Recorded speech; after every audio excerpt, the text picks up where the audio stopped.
Vincent Kath James is directed by Theodore Boborol, written by Daisy G. Kayanan, Kim Arno Ramor, and Anjanette M. Howe. It's based on the text serie Vince and Kath by Jenny Ruth Almocera and stars Julia Barreto, Joshua Garcia, and Ronnie Alonte. And Vincent Kath James is about a love triangle that starts when Vince, played by Joshua Garcia, starts texting Kath, played by Julia Barreto, in order to get her to fall for his cousin James, played by Ronnie Alonte. I know that sounded pretty confusing, but it's a love triangle. Now, I wasn't really looking forward to watching this movie because it just really did look like a Star Cinema entry, like any other. Although I did find it quite interesting that it's based on a text series, which I believe it's the first time this has ever happened. And you know, say what you will about that kind of literature, but it's a novel idea. Ultimately, I didn't really like Vincent Kath James all that much. I wish it was a bit more mature about some of the darker things in it. I had lots of issues with the writing that I found pretty inexcusable, although the film is kind of saved by the charisma and energy from 2/3 of the main cast. Vincent Kath James looks and sounds exactly like what you might expect from a lower budget Star Cinema film.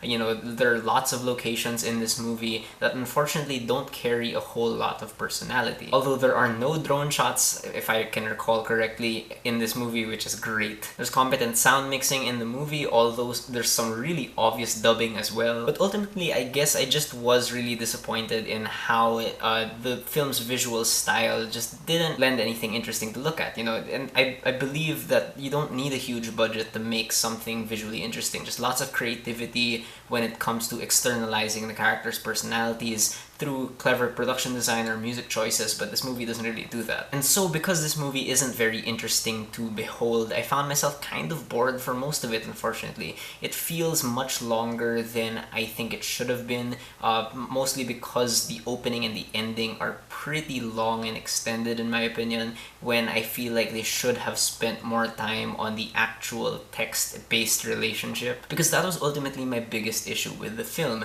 I had a really hard time believing in a relationship initiated through text. And I know I'm a few years older than the characters in this film, but I know a lot of 19-year-olds who would not text back if a stranger starts texting them really creepy things. I just found that really unbelievable. Plus, in addition to the romance of the film, there's a lot of subplots kind of just packed on there that don't really blend well into the main story. What I will say about the writing though is that the characters themselves of Vince and Kath do keep the film kind of grounded. I like that they're complex in how they react to the different situations surrounding them and their family relationships. That I could believe, and I really enjoyed how they came across as two young kids. Vince and Kath really are the best parts of the film, also because of Julia Barreto and Joshua Garcia. And I know a lot of people who don't like Julia Barreto, but I thought she did a good job in this movie, especially in scenes that didn't require her to speak and she could only rely on her facial expressions and whatnot. I thought she did a great job. But Joshua Garcia, I think, is the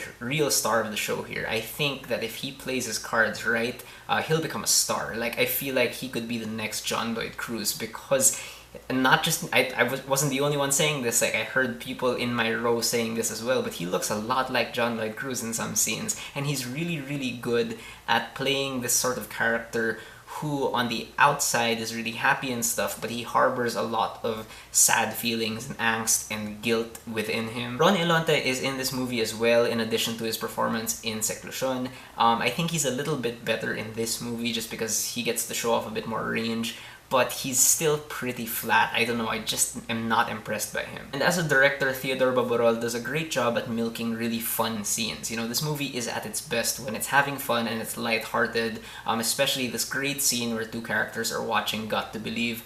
That was really fun, but the direction just doesn't quite work when the movie isn't as innocent. There's one scene here which I call the male gaze scene, because it's pretty much one character staring at a female character and the camera lingers on her body parts, and it just feels so out of place. And then of course there's a scene towards the end, minor spoilers I suppose, where sexual assault is attempted, and no one says anything about it. There are no repercussions.